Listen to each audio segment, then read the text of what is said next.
నమస్తే మేడం, మీ పేరు? నా పేరు సహస్ర. ఓకే మేడం, ఇప్పుడు యూట్యూబ్లో సెన్సేషన్ సృష్టిస్తున్న ఒక మ్యాటర్ ఏంటంటే, ఒక 5 ఏళ్ల పాప గురించి, తండ్రి గురించి ప్రణీత్ హనుమంత్ అనేట ఆయన ఒక యూట్యూబర్ చాలా అసభ్యకరంగా మాట్లాడడం, కామెంట్ చేయడం జరిగింది. సో దాని పరంగా చూసుకుంటే గవర్నమెంట్ వాళ్ళు ఇలాంటి వాళ్ళ మీద ఎలాంటి యాక్షన్స్ తీసుకోవాలి? అసలు ఆ తండ్రికి ఆ కూతురికి అలా మాట్లాడటానికి ఇతనికి ఏ హక్కులు ఉన్నాయి? ఎందుకు మాట్లాడుతున్నాడు అలాగా? పేరు పెట్టుకున్నాడు, ఎంత మంచి పేరు పెట్టుకున్నాడు, దైవం పేరు. ఒక దైవం పేరు పెట్టుకొని ఒక దైవారాధనలో ఉండి ఒక తండ్రి కూతురు గురించి మాట్లాడటానికి ఇతనికి సిగ్గు, శరం ఇవేమీ లేవా? ఇతను ఒక అమ్మకే పుట్టాడా, లేకపోతే ఏదైనా గాలికి ధూళికి పుట్టి ఇట్లా మాట్లాడుతున్నాడా? ఇటువంటి వాళ్ళని ఇమీడియట్లీగా ఏం చెయ్యొద్దు, పట్టుకొని పోలీసులే కానీ గవర్నమెంటే కానీ ఎవరైనా కానీ, ఇది ఆంధ్రప్రదేశ్ రాష్ట్రంలో గవర్నమెంట్ కానీ తెలంగాణ రాష్ట్రంలో గవర్నమెంట్ కానీ ఎక్కడ గవర్నమెంట్ అయినా కానీ నాలుగు నరికేసి రోడ్డు మీద వదిలేయాలి. నాలుగు ఒకటి నరికేసేసి ఒక చెయ్యో ఒక కాలో తీసేసి రోడ్డు మీద వదిలేయాలి.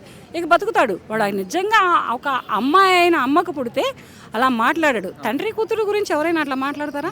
చాలా తప్పు మాట్లాడాడు అతను. నా ఒపీనియన్ ఏంటంటే, గవర్నమెంట్లు చంద్రబాబు నాయుడు గారు కానీ ఆ రాష్ట్రంలో, ఈ రాష్ట్రంలో మన రేవంత్ రెడ్డి గారు కానీ ఎక్కడ దొరికితే అక్కడ అతను పట్టుకొని నాలుక నరికేసేసి ఒక కాలు తీసేసేసి రోడ్డు మీద వదిలేసేస్తే శుభ్రంగా ఆడవాళ్ళకి ఒక మాయని మచ్చ తీసుకొచ్చాడు. ఒక తండ్రి కూతురికి ఒక చాలా తప్పుగా మాట్లాడాడు.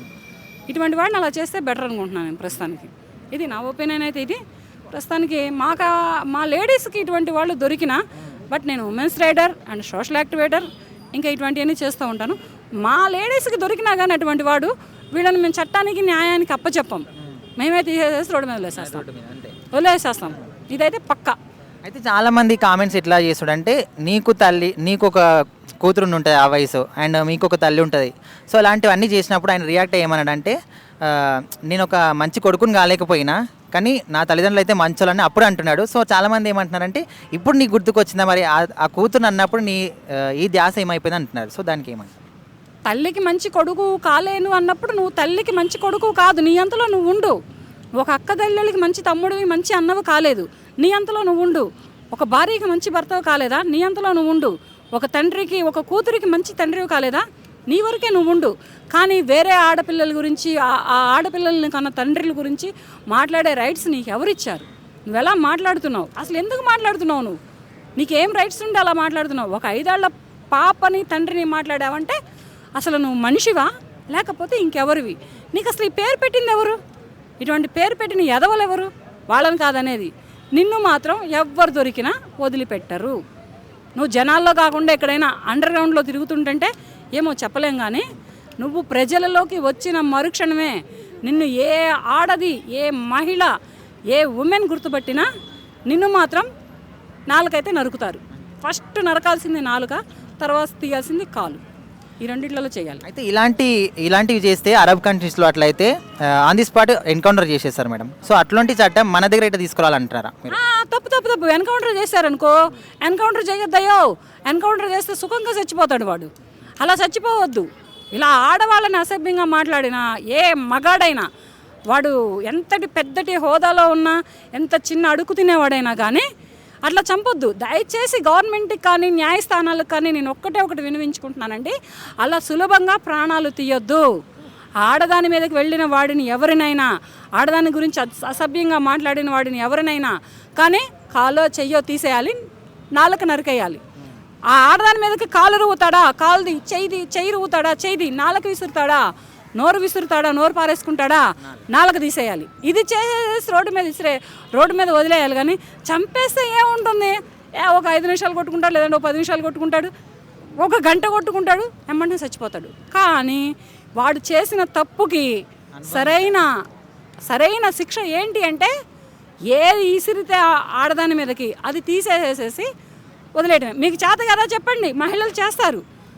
ఆడవాళ్ళు చేయడానికి సిద్ధంగా ఉన్నారు. గవర్నమెంట్కి చేత కాదా, న్యాయాలకి చేత కాదా, చట్టాలకి చేత కాదా చెప్పండి. ఇటువంటి వాళ్ళని అరెస్టులు చేసి లోపల పెట్టి వాళ్ళకి మేపి వాళ్ళకి ఆరోగ్య పరీక్షలు చేపించి ఇవన్నీ ఎందుకు చేస్తుంది చట్టం? ఇవన్నీ ఎందుకు చేస్తుంది న్యాయం? అలా చేయొద్దు. అరబ్ కంట్రీలో కానీ, అది అరబ్ కంట్రీ కావచ్చు, ఇంకా ఏ కంట్రీ అయినా కావచ్చు, కానీ అట్లా చేస్తేనే ఆడదానికి సరైన న్యాయం.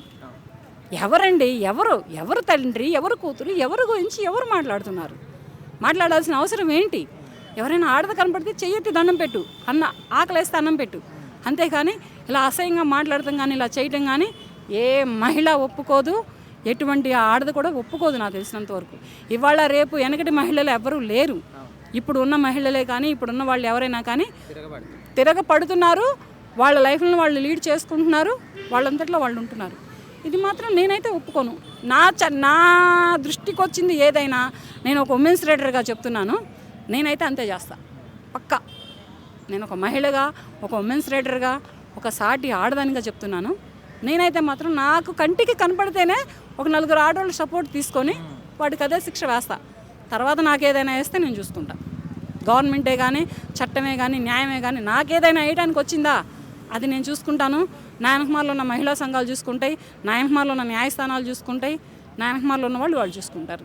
ఇది ప్రస్తుతానికి. సార్ నమస్తే సార్. నమస్తే అండి. ఇప్పుడు ఒక పనిమంతుడు అనే ఒక యూట్యూబర్ తండ్రి కూతురు గురించి మాటలు చెప్పినంత గలీజ్గా మాట్లాడాడు. ఎట్లా అంటే మనము చెప్పలేము ఇంకా అది లైంగికంగా. సో అలాంటి వాళ్ళకు గవర్నమెంట్ ఎలాంటి శిక్షలు వేయాలి? సో అలాంటి వాళ్ళు భయపడాలంటే ఎలాంటి యాక్షన్స్ తీసుకోవాలి? తీయాలంటే పక్క అట్టోళ్ళని ఉరిదీస్తే ఇమ్మీడియట్గా అప్పుడు జనాలలో కూడా భయపడతారు. ఇంకొకసారి అనకుండా తండ్రి కూతురు తండ్రి అనేది కూడా తెలియకుండా మాట్లాడిందంటే చిన్న పాప కదా, అంటే కూతురే కాదు అనుకో, ఇంకొక పాప అయినా మన కూతురు లాంటిదే కదా, అది తప్పు కదా ఆ మాట మాట్లాడడం. సొంత కూతురు అన్న అంటే వేరే అమ్మాయి ఉన్నా కూడా అంతే.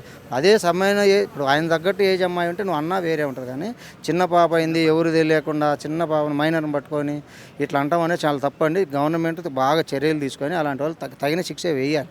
అది వేస్తేనే సమాజానికి కరెక్ట్గా ఉంటుంది. ఇలాంటి వాటి మీద కూడా నేను ఒకటి కథ కూడా రాసి పెట్టాను.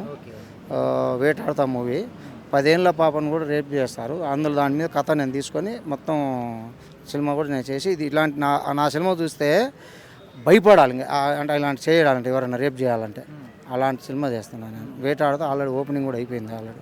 అయితే ఈ అరబ్ కంట్రీస్లో అటు సైడు ఇట్లాంటివి ఎవరైనా చేస్తే ఇమ్మీడియట్గా వాళ్ళని కాల్ చేయడం కానీ చంపే లేట్ చేస్తూ ఉంటారు. సో అట్లాంటి మన దగ్గర రావాలి. సో రావాలంటే గవర్నమెంట్కి ఏం చెప్తారు? గవర్నమెంట్ ఏంటంటే ఇప్పుడు సుప్రీంకోర్టులో ఏంటంటే ఏదో స్వేచ్ఛనిస్తున్నారని చెప్తూ ఉంటారు, వాళ్ళు చూడరు కదా. కోర్టు అనేది ఏంటంటే కళ్ళు మూసుకొని అంటే చెవులు ఉంటాయి అంతే, కళ్ళు చూడవు దాంట్లో. అట్లాగే వీళ్ళు ఏంటంటే పెద్ద శిక్ష వేయాలంటే గవర్నమెంట్ కూడా సపోర్ట్ చేసి ఇలాంటివి అనకుండా, ఇలాంటి మాటలు రాకుండా చేయాలంటే దానికి తగిన శిక్ష వేసి దానికి ఒక చట్టం అనేది తీసుకురావాలి. అంటే ఆల్మోస్ట్ గవర్నమెంట్ ఏంటంటే ఆల్రెడీ అరెస్ట్ చేశారు, కాకపోతే అరెస్ట్ చేస్తే ఏముంది మళ్ళీ బెయిల్ తీసుకొని బయటికి రావడం చేస్తుంటారు. ఈ అరెస్టులు ఇట్లాంటివన్నీ పెడితే మళ్ళీ ఏదో ప్రకారం అదే పని చేస్తుంటారు ఎవరైనా. ఆ శిక్ష కరెక్ట్గా వేయాలి అంతే. వాడికి తగిన శిక్ష భయపడేటట్టు ఉండాలి ఇంకా ఏదైనా చేస్తే. అది ఇప్పుడు యూట్యూబ్లో ప్రణీత్ హనుమంత్ అనే ఒక యూట్యూబర్ కూతురు అండ్ తండ్రి గురించి ఒక ఇష్యూ జరుగుతుంది. సో దాని గురించి మీ అభిప్రాయం ఏంటి? అలాంటి వాళ్ళ మీద ప్రభుత్వం ఎలాంటి యాక్షన్స్ తీసుకోవాలనుకుంటున్నారు? నాకు తెలిసి అయితే శిక్ష పడాల్సిందే. ఆ శిక్ష పడాల్సిన కంటే ముందు కొంచెం ఇన్స్టాగ్రామ్ కానీ యూట్యూబ్లో కానీ రచ్చ ఉంటుంది కదా, వాళ్ళపై ఫస్ట్ వాళ్ళపై తీసుకోండి యాక్షన్. తీసుకున్న తర్వాత అతనిపైన తీసుకోండి. అట్లా ఇప్పుడు ఇంత తర్వాత విడిచిపెట్టి అతను ఒక్కరిని పట్టుకున్నాం అనుకోండి, ఇప్పుడు వీళ్ళందరూ మిస్ అవుతారు. లా ఏం చెప్తుందంటే ఫస్ట్ ఇన్ ఫస్ట్ అని ఉంటుంది అనమాట. ఫస్ట్ ఎవరు చేసిండో వాడిని లోపల వేయాలి, వీళ్ళు లాస్ట్ చేసిండు వీడిని కూడా వేయండి, కానీ వీళ్ళందరూ వేసిన తర్వాత వాడిని వేయండి. అది అంటే ఆయన యూట్యూబ్ ఛానల్ మొత్తం కూడా ఇది ఒకటే వీడియో కాకుండా అంతకుముందు చాలా ఉన్నాయి, కాకపోతే ఇది ఒక తండ్రి కూతురు గురించి మాట్లాడింది కాబట్టి ఇప్పుడు బయటకు వచ్చింది. సో దానికి ఏమంటారు మరి? ఓకే, తప్పు ఎవడే చేసినా తప్పే, కానీ ఇప్పుడు మనిషే తప్పు చేస్తాడు. ఇంకోటి దానికి తోడు అతను వచ్చి వీడియోలో చెప్పిన అనమాట, నేను చేసింది తప్పే అని చెప్పేసి ఒప్పుకున్నాడు. ఇప్పుడు తప్పును ఒప్పుకోవడం కూడా ఒక మానవత్వం అనమాట. ఇప్పుడు ఈ మిగతా వాళ్ళ ఎవరికి మానవత్వం లేదు, వానికి ఉంది. ఇప్పుడు అందరు ఆయన గురించి అంటున్నారు కాబట్టి ఒప్పుకుంటూ అనుకుంటే అట్లనే కంటిన్యూ చేస్తుండే కదా. చేయకుండా అంటే ఇప్పుడు అందరూ అదే ట్రాన్స్లో ఉన్నారు. ఒక ట్రాన్స్లో ఉన్నప్పుడు ఆ ట్రాన్స్లోనే వెళ్ళిపోతాం అనమాట. వాడేమనుకున్నాడు, వీళ్ళంతా ఇదే ట్రాన్స్లో ఉన్నారు కాబట్టి ఇదే ట్రాన్స్లోకి మనం రావాలని చెప్పేసి ట్రాన్స్లోకి వచ్చిండు, వీడు దొరికిపోయాడు అంతే. ఇప్పుడు వీళ్ళంతా చేసేది రచ్చే కదా, ఈ రచ్చను విడిచిపెట్టి వాళ్ళని ఒక్కని పట్టుకోవడం అనేది సరే ఆయన ఒక్కడు కావచ్చు, వీళ్ళందరూ కావచ్చు, ఇలాంటి వాళ్ళందరికీ కూడా గవర్నమెంట్ ఎలాంటి యాక్షన్స్ చేస్తే బాగుంటుంది? ఎలాంటి తీసుకోవాలి రూల్స్ కానీ ఏమన్నా పాస్ చేయాలనుకుంటే ఎలాంటి చేస్తే బాగుంటుంది? గవర్నమెంట్ ఏం చేయాలంటే ఇప్పుడు రేవంత్ రెడ్డి సార్ ఒకటి చేయాలన్నమాట. ఏం చేయాలంటే ఈ రోతా చేసింది కదా ఇదంతా, వీళ్ళకి ఒక డెడ్ లైన్ పెట్టాలి. ఒక 20 days 10 days పెట్టిన తర్వాత వీళ్ళకి చెప్పాలన్నమాట, మీరు పెట్టిన రోత మీ ఛానల్స్లో ఉంటుంది చూడు, అది 10 to 20 daysలో డిలీట్ చేసింది అనుకోండి, ఏం కాదు. ఈ డెడ్ లైన్ తర్వాత మేము చూసినాం అనుకోండి, వాళ్ళపైన సీరియస్ యాక్షన్ తీసుకుంటామని చెప్పింది అనుకోండి, అప్పుడు బాగుంటుంది. ఇప్పుడు భయం అనేది ఒకరికి బాధితుని బెదిరిస్తుంది అనమాట. బెదిరింపు కావాలన్నమాట. ఆ బెదిరింపు ఆఫీషియల్స్ నుంచి వచ్చింది అనుకోండి, బాగుంటుంది. అది సో భయం అనేది క్రియేట్ చేస్తే అందరూ కూడా ఇలాంటివి చేయకుండా ఉంటారంటారు. అదంతే. ఒక తండ్రి కూతురు గురించి ఆ విధంగా ఎట్లా ఆలోచించగలుగుతారు? అదేమంటున్నా ఇప్పుడు ఫస్ట్ ఇప్పుడు ఎంత భూతపురాణం ఆ ట్రాన్స్లో ఉన్నా సరే ఒక సర్టన్ ఏజ్ అని ఉంటుంది కదా. లోకం మారిందని చెప్పడానికి ఇది ఒక చిన్న ఎగ్జాంపుల్ అనమాట. ఆ మానవత్వం చచ్చిపోయింది అన్నదానికి కూడా ఇది ఒక చిన్న ఎగ్జాంపుల్ అనమాట. ఇప్పుడు పచ్చకామర్లు వచ్చినోనికి లోకం అంతా పచ్చగా కనబడుతుంది. సేమ్ అట్నే ఓహో పచ్చగా కనబడుతుంది కాబట్టి మనం కూడా పచ్చగా చూడాలని చెప్పేసి అతను కూడా ట్రాన్స్లోకి వచ్చి చెప్పేసి ఉండొచ్చు. ఇప్పుడు అందులోనూ అతను వీడియో ఎండింగ్లో ప్రతి వీడియో ఎండింగ్లో అందరూ హ్యాపీగా ఉండాలి మామ అంటాడు. అంటే ఇప్పుడు అందరూ హ్యాపీగా ఉండడానికి కదా అతను చేసిండు. క్యాజువల్గా ఏంటంటే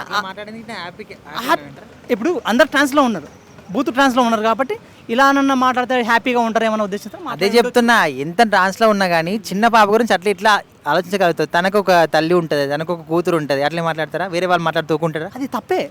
నేను రైట్ అనట్లేదు. నువ్వు మాట్లాడి సపోజ్ చేసినట్టే ఉంది. అపోజిషన్ కాదు. ఇప్పుడు ఇంత తప్పు చేస్తే మీరు పట్టించుకున్న వాళ్ళు ఇప్పుడు వాడు చేసింది కదా, వాడిని అంత పాయింట్ ఆఫ్ వ్యూ చేయడం కొంచెం ఏదో ఇప్పుడు దొరికితే దొంగలు దొరకపోతే దొరలు అన్నట్టు చూడు, అట్లా అయిపోయిన సిచ్యువేషన్ ఇక్కడ. అట్లా అందరూ దొంగలే, అందరూ చెడ్డోళ్ళే, అందరూ మంచోళ్ళే, అట్లా అయిపోయింది సిచ్యువేషన్. ఇప్పుడు యూట్యూబ్లో ఈ ప్రణీత్ హనుమంత్ ఇష్యూ జరుగుతుంది కదా. ఒక తండ్రి కూతురు గురించి ఎంత అసభ్యంగా మాట్లాడంటే మాటలు గిట్టే చెప్పలేం మనం. సో అలాంటి వాళ్ళకి గవర్నమెంట్ ఎలాంటి యాక్షన్స్ తీసుకుంటే మంచిగా ఉంటుంది, ఎలాంటి శిక్షలు ఇస్తే బాగుంటుంది? నిజంగా పనిమంతుడు నిజంగా ఆడ ఒక చెత్త నా కొడుకు అని చెప్పాడు. నీచుడు నీతో వాడు అసలు బుద్ధి లేసి అడు ఏం మాట్లాడతా భయ్యా. నార్మల్గా చూసే మాట ఎప్పుడు నుంచో ట్రోల్ వేస్తాడు. విజయ్ తలపతిని పట్టుకొని అసలు 0.5 లాగా ఉన్నా అంటాడు. మన ఆదిపురుష్ అప్పుడు ట్రోల్ వేసాడు, పల్లె ప్రశాంత్ అప్పుడు ట్రోల్ వేసాడు. అంటే పని పాటు ఏమన్నా నాకు యూట్యూబ్ ఆన్ చేసుకోవాలి, లేక వాడేం చేస్తున్నాడు విజయ్ ట్రోల్ చేసుకుంటూ ఉండాలి. సొంత కంటే ఉండదు అంటుండే ఎప్పుడు వస్తే పక్కన మీద వాడు ఏడుస్తుంటాడు. సో అవన్నీ పక్కన పెట్టాను. ఒక అమ్మాయి చిన్న పాప, అది ఫ్యామిలీకి సంబంధించిన అంటే వాళ్ళ ఫ్యామిలీ వీడియోలు పెట్టుకున్నారు. దాన్ని కూడా వాడు బెల్ట్ వాడు వాళ్ళ అమ్మాయి మాటలు వింటే నిజంగా నాకు బ్లడ్ బాయిల్ అయిందన్న. ఇట్లాంటి కొడుకులు కూడా ఉంటారని బాగా అనిపించింది. అని చూసిన 1 లక్ష సబ్స్క్రైబర్స్ ఉన్నారు. సో నేను నిజంగా రిక్వెస్ట్ చేసినది అంటే నిజంగా సబ్స్క్రైబ్ అందరూ అన్సబ్స్క్రైబ్ చేసుకుని మనస్ఫూర్తి కోరుకుంటున్నా. సో మెయిన్గా ఏంటంటే బాగా నచ్చిన విషయం ఏంటంటే అట్లా ట్యూటీ అట్లా అయిన తర్వాత నా సాయంత్రం తెచ్చి రియాక్ట్ అవ్వడం కానీ, లైక్ మన మంచి మీద తర్వాత అమ్మ తోడురా నేను వదిలిపెట్టాను మాట కానీ. సో వీళ్ళంతా ఎత్తా అంటే మన రేవంత్ అన్న కూడా నిజంగా చాలా బాగా అనిపించింది. ఎందుకంటే తను మొన్న చూసాం, తన మీడియాకి చాలా సీరియస్ వార్నింగ్ ఇచ్చాడు. ఆ సినిమా పెద్దలకు ఇచ్చాడు.